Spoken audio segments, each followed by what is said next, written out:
Hi, everybody. There were some concerns about the operant conditioning worksheet, so I wanted to go over that with you. Let's start with the examples. The first one is you stay out all night with your friends while your significant other is home waiting. And here's what happens. Your significant other throws your belongings out into the lawn while waiting for you.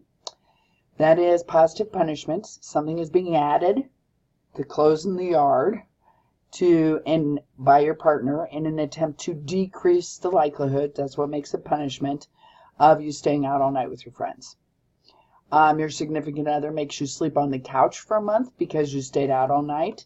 This is negative punishment. You're being removed from the bed, the comfortable bed. So something is being taken away from you in order to decrease the likelihood that you'll stay out all night. So that makes it the punishment. The next one is your significant other nags you constantly until you finally agree to never stay out all night again. That's negative reinforcement for you because there's this uncomfortable thing, all this nagging and complaining going on, and your behavior of saying I'll never do that again removes that uncomfortable behavior. The other thing that's unfortunately happened there too is positive reinforcement for your partner's nagging behavior, because your partner nags and nags and nags and then gets what he or she wants, the I promise never to, so they gain the promise. So the chances are next time your partner wants you to do something, they're probably going to nag, which is not necessarily a great thing. This is why you can't really think of the positive and negative as good and bad, right? Because it may or may not be reinforcing behaviors you really want to see, like more nagging. The last one is your significant other makes you a romantic candlelit dinner when you come home at 6:30 p.m. instead of 6:30 a.m. And that's positive reinforcement. It's getting more likely that you'll come home earlier. The next one is your parents really, really want you to go to law school. Your mother complains and carries on to you about how it would be great to have a lawyer in the family until you finally say you will apply to law school. This is the same thing as that one above. It's negative reinforcement for you because if you say, okay, I'll apply, that gets the nagging off your back, but it's positive reinforcement for your mother's nagging behavior because if she nags, you will eventually do what she asked and apply to law school. Your parents write a check to cover your first year's tuition when you tell them you were admitted to law school. Definitely positive reinforcement, giving you the check in order to increase the chances of you going to law school. Your parents yell at you when you tell them you hate law school. That's positive punishment.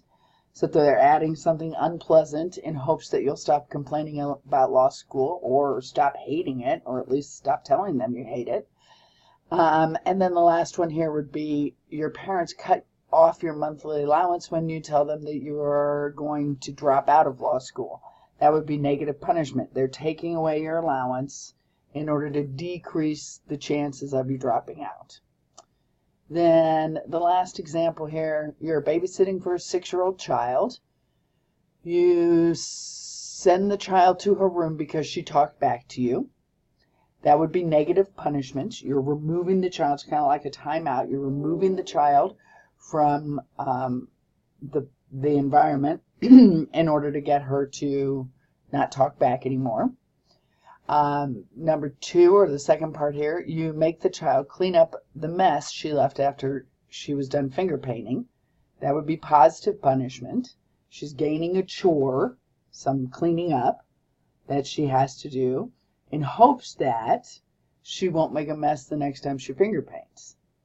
So it would decrease the making a mess behavior. The next one is the child whines until you let her stay up to watch her favorite show. This is positive reinforcement for the child. So the child's whining has just gained her staying up late to watch her show. So positive reinforcement for the child, negative reinforcement for you because it stops the whining and you don't have to listen to the whining anymore.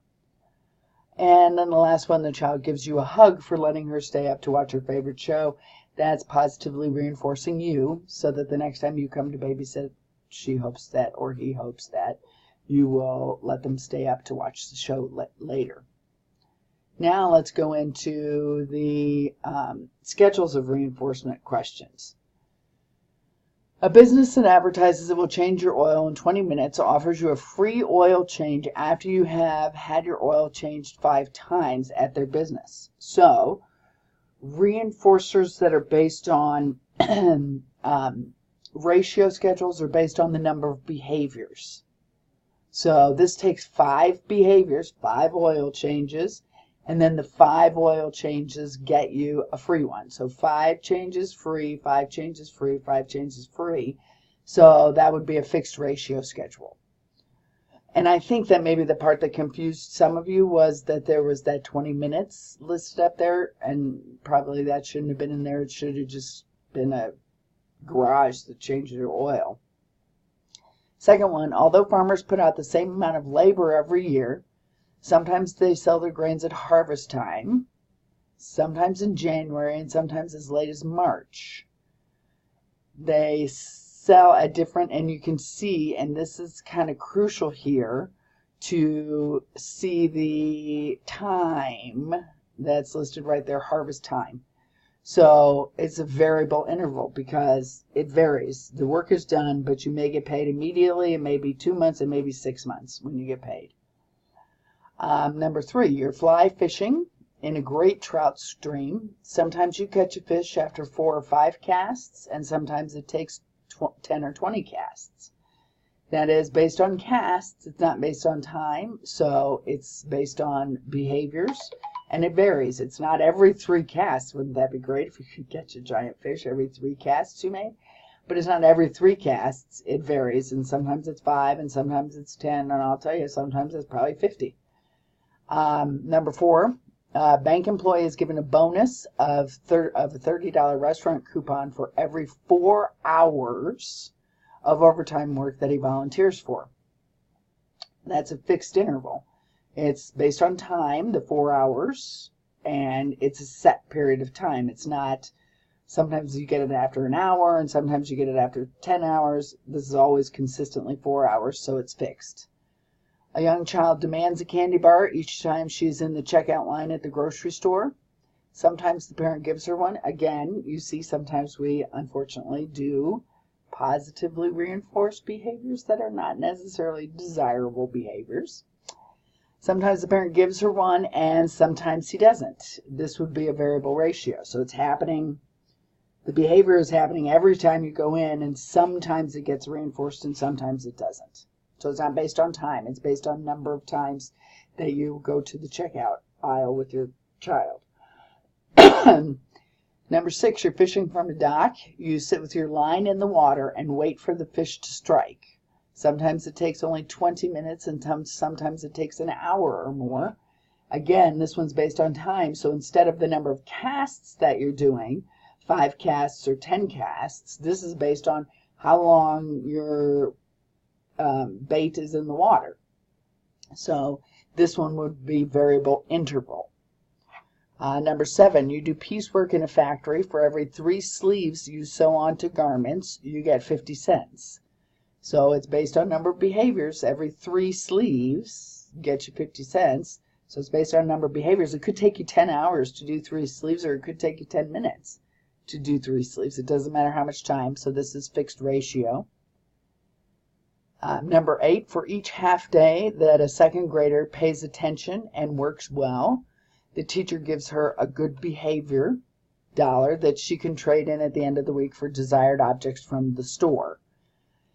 This would be a fixed interval.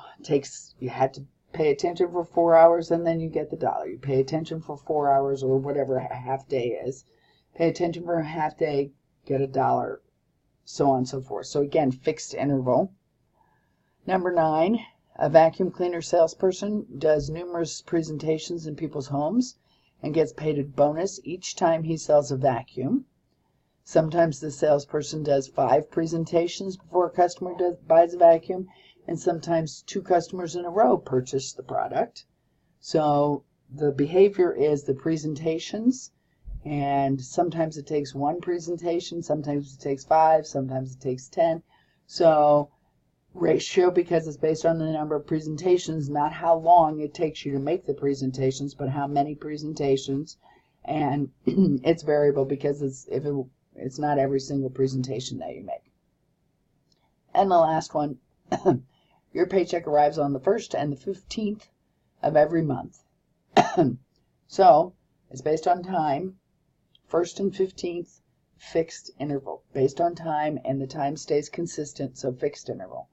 I hope this helps clarify. If you have any questions on any of these, please shoot me an email, give me a call. I'll be happy to help clarify before the test on Wednesday. And great luck on the test.